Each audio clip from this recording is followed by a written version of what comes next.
রমজান মাসে একদল দুষ্ট চক্র এই সমাজে তৈরি হয়েছে, যারা দ্রব্যমূল্য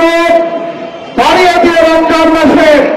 বাজারে কৃত্রিম সংকট সৃষ্টি করে এই দেশে ধর্মপ্রাণ মুসল্লিদের, সাধারণ মানুষের রোজাদারদের কষ্ট দিয়ে থাকে। আমরা এই 24-এর বিপ্লবী সরকারের কাছে দাবি জানাতে চাই, এই সরকার ক্ষমতায় থাকাকালীন বাংলাদেশে যারা কোন দ্রব্যমূল্য বৃদ্ধি না হয়, বর্তমান আসুন আমরা আজকে মিছিল